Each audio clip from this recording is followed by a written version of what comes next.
History has a strange way of turning ordinary people into impossible legends.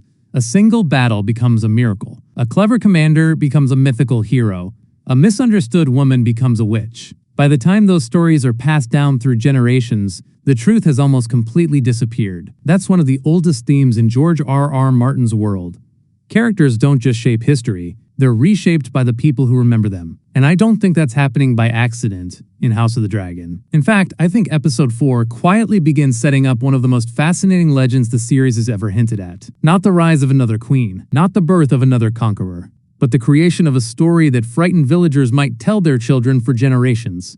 A story about a mysterious young woman living among the mountains of the Vale, riding a wild dragon no one else could tame, appearing without warning before disappearing into smoke and fire. To us, she's Rhaena Targaryen. To the people watching from the ground, she could become something entirely different. They wouldn't see a lonely princess searching for her place in the world. They'd see a woman commanding fire itself. They'd see someone who doesn't follow dragons. The dragon follows her. And in a land where fear always grows faster than facts, that kind of woman doesn't become famous. She becomes a legend. She becomes the Fire Witch of the Vale. Before we dive into this theory, do me one quick favor. If Sheepstealer hasn't already flown off with YouTube's algorithm tucked under one wing, hit that subscribe button. It's completely free, it helps the channel grow, and unlike trying to claim a wild dragon, there's almost no chance you'll lose a limb doing it. And make sure you stay until the very end, because this theory isn't about magic. It's about something George R.R. Martin has always loved even more than magic.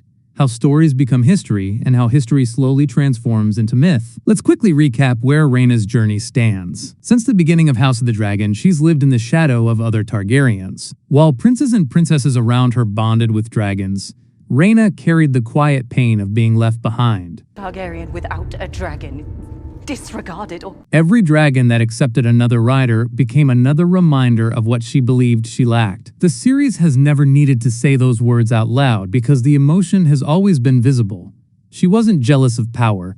She was searching for belonging. In House Targaryen, dragons aren't simply creatures. They're identity, their family, their destiny made visible. Growing up without one meant living with the fear that perhaps destiny had passed her by. Then everything changes. Sheepstealer isn't just another dragon waiting for a rider. He's one of the wildest dragons alive, a creature that answers to no king, no queen, and certainly no political ambition. Unlike dragons raised within the safety of Dragonstone, Sheepstealer survives because he trusts almost no one. He is unpredictable, fiercely independent, and completely uninterested in the expectations of House Targaryen. That's exactly why his bond with Rhaena matters so much. Most viewers see it as the moment she finally earns what she has always wanted. Emotionally, that's true, but symbolically, it's much bigger than that. A wild dragon choosing a rider isn't just an achievement. It's the beginning of a story people will struggle to explain. Now imagine seeing that moment through the eyes of an ordinary farmer living in the Vale. You don't understand Valyrian blood. You don't know centuries of dragon lore. You've never spoken to a Targaryen. One morning, you see smoke rolling across the mountains. Livestock scatter in panic. A massive dragon circles above the valleys before landing near a lone young woman dressed in dark riding clothes. Instead of attacking her, the beast kneels. She climbs onto its back, and together they disappear into the clouds. Would you call her a princess? Or would you call her something else entirely? That's the mistake modern audiences often make when watching stories like House of the Dragon. We know who Rhaena is because we're following the political drama inside castles and council chambers. But the vast majority of people living in Westeros don't have that perspective. They don't know royal family trees. They don't receive updates from Dragonstone. Information spreads through travelers, merchants, shepherds, and frightened witnesses. Every story changes a little before reaching the next village. Every rumor grows larger than the truth. Before long, a dragon sighting becomes a tale of fire raining from the sky. A lonely princess becomes a mysterious woman living beyond civilization. And once fear begins shaping those stories, facts become almost impossible to recover. That's exactly how legends are born in George R.R. Martin's world. Think about Old Nan's stories. Think about the tales surrounding the Children of the Forest. Think about the Night King, the White Walkers, and even figures like Azor Ahai. Long before anyone knew what was true, ordinary people filled the gaps with imagination. They exaggerated, they misunderstood, They passed those stories to their children, who added new details of their own.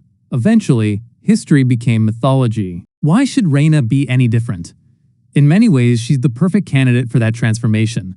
She'll likely spend time away from royal courts. She'll ride one of the least understood dragons in Westeros. She'll appear in isolated mountain regions where witnesses are few, and every appearance will leave behind smoke, fear, and questions that nobody can answer. That's the perfect recipe for a legend.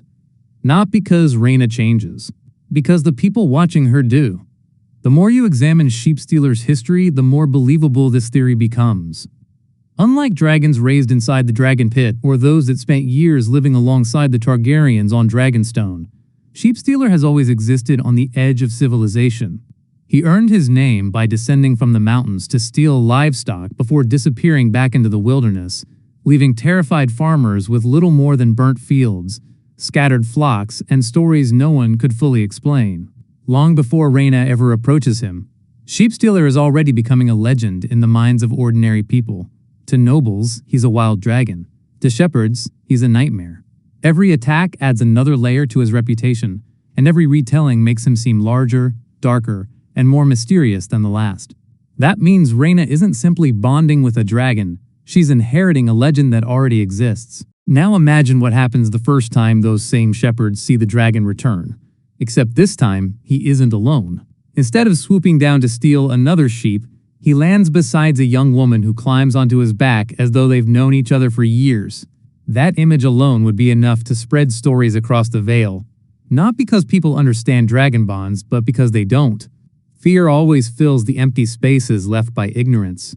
If you don't know how someone tamed a creature everyone else feared, your imagination starts searching for another explanation. In medieval societies, those explanations rarely involve science or bloodlines. They involve curses, spirits, omens, or witches. That's exactly how folklore works. People don't invent legends because they're foolish. They invent them because extraordinary events demand extraordinary explanations. The Vale is also the perfect place for a story like this to grow. Unlike Dragonstone, where dragons are part of everyday life for the royal family, the Vale is defined by towering mountains, isolated villages, winding passes, and communities separated by enormous distances. News doesn't travel quickly, it travels through merchants, hunters, shepherds, and travelers who each remember different pieces of the same event. By the time one story reaches another village, details have already changed. Someone who saw a dragon flying overhead tells another person that it breathed fire across an entire valley. A witness who glimpsed a woman standing beside Sheepstealer becomes convinced she commanded the beast with a single glance. Another claims she vanished into the mountains without leaving footprints. None of those people are deliberately lying. They're doing what humans have always done. They're turning an unbelievable experience into a story that feels easier to understand. George R.R. Martin has built his world around that very idea. One of the greatest themes running through A Song of Ice and Fire is that history is never perfectly preserved. Every maester writes from a different perspective. Every singer exaggerates another heroic deed. Every kingdom remembers the same event in its own way. By the time centuries pass, separating truth from legend becomes almost impossible. That's why Martin's books are filled with conflicting accounts of the same people and the same battles. The reader is constantly reminded that history isn't a perfect record. It's a collection of imperfect memories. If that's true for kings and conquerors, imagine what happens to the story of a young woman living among the mountains with a wild dragon. Without written records, eyewitness accounts become folklore, and folklore becomes legend. There's another reason I believe the writers may be setting up this transformation. Rhaena has spent most of her life searching for an identity that wasn't defined by what she lacked. She wasn't the daughter with the dragon. She wasn't the heir everyone talked about. She wasn't the warrior commanding armies. She often stood just outside the center of history, watching other members of her family shape the future while wondering where she fit. Sheepstealer changes that completely, but perhaps not in the way most people expect. Instead of making Rhaena another celebrated Targaryen princess, the dragon may push her beyond the boundaries of ordinary history altogether. She stops becoming someone known only inside royal courts, and starts becoming someone ordinary people whisper about around their fires after sunset. That creates a fascinating contrast. The audience knows the truth. We know Rhaena isn't casting spells, we know she isn't controlling fire through magic. We understand that her connection to Sheepstealer comes from courage, patience, and her Targaryen heritage. But the small folk don't have that knowledge. They only see the result. A dragon obeys her. Fire follows wherever she appears. The mountains themselves seem to belong to her. From their perspective, calling her the Fire Witch of the Vale isn't irrational. It's the only explanation they have. And perhaps that's the greatest tragedy hidden inside this theory. Legends often erase the humanity of the people who inspire them. The real Rhaena is a young woman who spent years feeling overlooked, questioning her place within her own family and desperately searching for the connection she believed everyone else had already found. But history rarely remembers vulnerability. It remembers spectacle. Future generations may never hear about her loneliness, her fears, or the years she spent believing she would never ride a dragon. They'll remember the mysterious rider emerging from the mist on the back of a wild beast that no one else could tame. They'll remember the smoke. They'll remember the fire.